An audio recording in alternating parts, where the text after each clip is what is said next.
Welcome back to Society Case Files. My name is Robert, and today I'm going to talk about the game The Alters, a little thing I found on Xbox Game Pass. If you like this kind of content and you want to see more, please subscribe to the channel and hit the notification bell. Otherwise, I'm going to dive right in. The Alters kind of came out of nowhere for me. I just happened to see that it was coming out, and then it did, and I was a little late to the party, but that's because I was playing the heck out of Dune Awakening. This game flouts itself as a survival game, and it even does so to sort of emphasize that with some of the systems and feedback it gives you while you're playing. But I would argue that it's more of a puzzle game than that. I mean, it does have the elements of building and collecting things, but there seems to be a finite amount of stuff you could get on any given part of the map as you're traveling. And so it really does sort of lend you to maybe think more about how you're building things since you do have a limited amount of resources at any given time. At least that's what it seemed to me. And I should also make it clear that this is more of an impressions than anything. I didn't play it for that long. I basically jumped in, got through the prologue, did some of Act 1, and I had a few problems with it. They aren't huge, but I thought I'd talk about it, let you know. If you're thinking about it, there's a lot of other things you could be playing right now, and just a brief conversation about what this offers might be enough to sway you one way or the other. Basically, you're this guy who shows up on this planet. You and this crew are supposed to be there to find a specific kind of mineral. And when you get out of your pod, pretty much everybody in your crew is dead. So you have to assume command of the mission, find your base, and then from there you start collecting some things. You've got a catastrophe coming.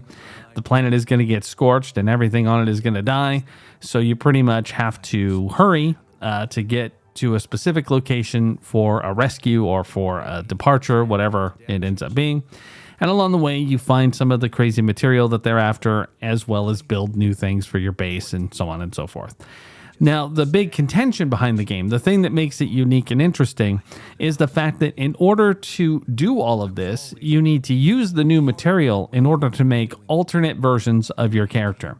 And basically the way they do that is they've got your life path mapped out with this crazy computer, and then that computer uses billions of variables to determine how your life would have been different at key turning points. So maybe your character left home, and so he became this guy, and then a version stayed at home and, did different things, and now he is this guy and he has this profession. And by using those and effectively cloning them, you add to your crew the expertises you require in order to succeed at your mission, which in this case is to find more of that stuff and escape the planet. I think it's really cool. It's a very interesting idea. And as you meet them, they are completely different than you, of course, because they've had totally different life experiences. But it's also insanely sad to think about because these people are basically living beings that have all of these memories that have been fabricated for them. And in a sense, they don't actually exist because, you just spawned them. And they really do feel it. And that's where this game turns into sort of a Sims style thing where you've got to keep their happiness up. You've got to worry about whether they'll be rebellious or helpful or whatever else. In some cases, it's a little ridiculous. The first one you make is the technician. And yes, it is gamified so that you can learn the systems. But he's pretty much like, hell with you. I have no interest in dealing with you at all. Fix your own stuff. And it's like, dude, you're going to die too.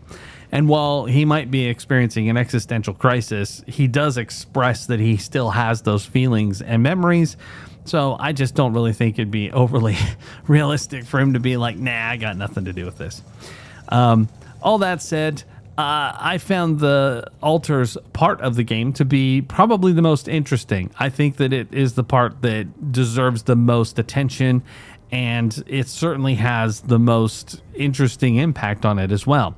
So I cloned the technician, which you have to do right off the bat, and then from there I made the scientist, and that character is absolutely amazing. When he gets spawned, he's like, I know exactly what's going on because he effectively would have been going on the mission as a scientist to study this stuff, so he understands it. And I thought that was pretty cool. There are several others. There's achievements that go along with them as well. So there's a lot to explore here. But all that said, the time to beat on Xbox Game Pass suggests that you could finish it in 16 hours, 20 hours if you did everything. So it's not a massive game, but it is sort of a narrative adventure with, as they say, branching storylines. Now, whether or not that's true, I don't know. I will say that there are some things that just kind of became annoying enough to where I'm not super interested in going through it to experience the rest of it, as interesting as the story is. It's mostly stuff like just how you do your building. You go to the workshop and then you got to sit there and work on it and you watch the time go by. And you do have a finite amount of time in a day before you've got to rest, or you can't even be out because you'll start getting radiation. And I mean, these are the game. So it's just that at a certain point, it's like, could I just get some work done? Could you give me some feedback on the stuff that I shouldn't be leaving the ship without, maybe? Or even if one of the altars is like, whoa, do you really want to leave without pylons? And if you're out of metal to make the pylons, then it should be like, well, you're in trouble because you've used all the metal on this map.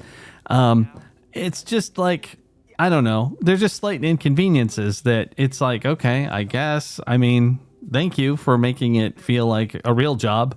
For example, you have a finite amount of energy when you're running around, and in order to climb things with the little grapple hook, you've got to use 2 of those energies. You could basically climb 3 rocks before you'd run out of power completely.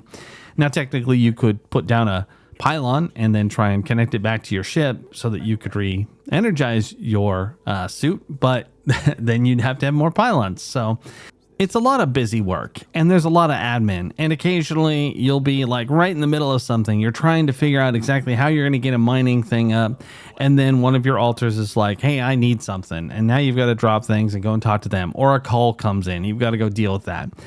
And I mean, on one hand, yeah, that's the game, and that's what's going on, but I would like the ability to sort of step back from all of the extra stuff that they throw at you just to really focus on what I'm trying to get done. It would just be nicer, I guess. I don't know. I think that problem is that by calling it a survival game, as they do, I get the sense of playing something like Dune or Conan Exiles, where you have a little bit more freedom once you are given access to the world to go out and harvest stuff that respawns and build whatever it is you need to build. This is much more, like I said, a puzzle game. And so changing the mindset from survival game to puzzle game is essential. And that is why I think I found it more annoying than it deserves to be called out for. And that's kind of on me. But if you're going to play the game, you should definitely not think of it as a comparable to those other games I mentioned. This is definitely its own thing, and while it does have some DNA with those, it really is more of a single-player adventure game. So think of it like King's Quest or something like that. It's a little bit more accurate, especially considering that when you have dialogue options, they generally aren't too extensive. Although when you're talking to the altars occasionally, this is where it comes in and it's like, hey, this is a survival game, so you might be doing the same thing over and over again. We've highlighted your last choice in case you want to continue down that same path. It's like, okay, that's cool and all, but this is not really a survival game in the strictest sense. And then there is the save system. Now, it's not terrible, but the game only saves after you've slept. So that's something to keep in mind. I just quit out without reading the message because I had something to do. And when I came back, it hadn't saved anything. Now, that said, I didn't lose a whole lot. The days aren't that long. After 8 p.m., the surface becomes an irradiated nightmare. So you can't even leave after a certain period of time because it's just too deadly. And there you go. So I didn't lose more than like 10 minutes of play, but it is something to keep in mind for when you are going through it. Now, all that said, I think the contention of the game is interesting enough to be worth a try, especially if you have Game Pass and you don't have to spend any additional money. If you do have to buy it, I kind of would think that you might wait for a sale. Not necessarily because the game isn't great or is good. I mean, the graphics are fantastic. The voice acting is okay. It's a little stilted sometimes. But for the most part, I just don't really think it's worth full price. Not for what you get. It's very interesting, but I just didn't get the feeling of this is a must play right this second for $35. Now, I mean, it's not that bad, really. I mean, it's not a $69 game like some of these things coming out. So anyway, that is my early impression of The Alters. Have you tried this game? Do you love it? Do you think that we should go on and try it more, or were you not impressed? I'd love to know. Let me know in the comments, and we'll talk about that if you'd like. This is Robert with Society Case Files, signing off.